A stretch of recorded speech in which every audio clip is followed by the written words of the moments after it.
Kuma masu kalam sauraron mu assalamu alaikum wa rahmatullahi ta'ala wa barakatuhu. Barkamu da kasancewa da ku a daidai wannan lokaci. Barkamu da kasancewa da ku a cikin wani sabon bidiyo. Kamar yadda kuka sani mun saba kawo muku duk wasu bidiyo wanda suka shafi cigaba a cikin ƙasar Nijar. Bidiyo wanda suka shafi cigaba a ƙasashen IAS. Don haka a yau ma mun zo muku da wani bidiyo mai mahimmanci wanda duk wani ɗan ƙasar IAS ko wani mai kishin ƙasar IAS zai ji daɗin wannan bidiyon. Amma kafin nan dai, idan yau ne ka fara zuwa wannan channel tamu mai albarka, ka yi ƙoƙari ka danna mana alamar subscribe, sannan ka danna mana alamar like, kuma ka gaya mana ra'ayinka a comment section. A jiya ne dai ranar 24 ga wannan wata da muke ciki na shekarar 2024 aka gudanar da wani gagarumin taro ƙasashen IAS, ma'ana ƙasar Nijar, Mali, Burkina Faso suka gudanar da wani gagarumin taro wanda zai zama alkhairi ga ƙasashen IAS. A wajen wannan taro dai an tattauna batutuwa masu dama, amma maganar da ta fi jan hankali sai maganar sun tattauna da hukumomin ƙasar Rasha, wani kamfani na ƙasar Rasha mai aikin saka satelit. Ma'ana dai waɗannan ƙasashe na IAS, Nijar, Mali, Burkina Faso suna son wani kamfani na ƙasar Rasha zai saka musu satelit a cikin yankinsu. Amfanin wannan satelit, za a samu rezo a duk inda babu rezo a cikin waɗannan ƙasashe na IAS. Zai taimaka kuma wajen kula da sararin samaniya na cikin ƙasashen IAS. Kamar yadda kuka sani a shekarun baya ƙasashen nan suna aiki da satelit ne na ƙasashen waje. Don haka ƙasashen waje suna iya samun sirrin abubuwan da suke faruwa a cikin ƙasashen IAS. Su kuma wannan tafiya ta ƙasashen IAS suna so tsakaninsu ne kawai zai zamantowa suna da sirrin juna, ba sa so wasu ƙasashe su san sirrinsu. Dalilin da yasa waɗannan ƙasashe suka so kafa wannan satelit ɗin. Wannan satelit ɗin zai kawo gudunmawa sosai a cikin ƙasashen IAS, musamman ta fannin samun rezo a dukkan ƙauyuka, a cikin birane. Duk da ka san a yanzu dai layinmu na sadarwa na cikin ƙasashenmu, connection ɗinmu ba ta ishe mu yadda muke buƙata ba.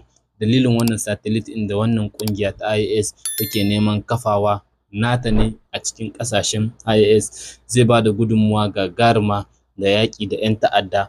Domin da wannan satelit ɗin idan aka kafa shi, ƙasashen IAS za su iya controlling duk yankin da yake cikin ƙasashen. Amma kafin mu saka muku cikakken bidiyon, ku fara sauraron ƙarin bayani a cikin wannan jawabin.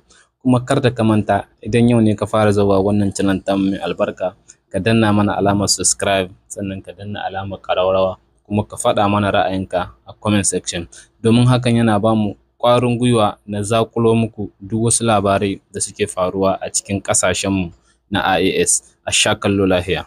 Waɗannan ministoci sun yi aiki cikin haɗin gwiwa yadda ya kamata domin samarwa ƙasashen yankin Sahel na IAS da tauraron ɗan Adam na sadarwa da na gano nesa. Ministocin IAS sun tabbatar da wannan shiri na haɗin gwiwa tare da wani kamfanin ƙasar Rasha da ya shafi wannan muhimmin aiki na makomar waɗannan ƙasashe. A cewar Minista Sanu, wannan tauraron ɗan Adam da ya shafi harkokin sadarwa zai baiwa ƙasashen IAS wata dama na watsa shirye-shiryensu na talabijin da na rediyo cikin shiyar, haka kuma da samar da intanet mai karfi da na wayar salula a cikin yankunan da ke da wayar kaiwa da kuma suke fama da karancin gine-ginen sadarwa. Waɗannan tauraron ɗan adam guda biyu za su taka muhimmiyar rawa wajen ƙarfafa cin gashin kan ƙasashen IAS game da ci gaban fasahohin zamani a nasa. Le projet de conception de 2 satellites pour les télécommunications et la détection terrestre à distance confirme la volonté des pays du Sahel de se doter d'outils de pointe pour assurer leur souveraineté.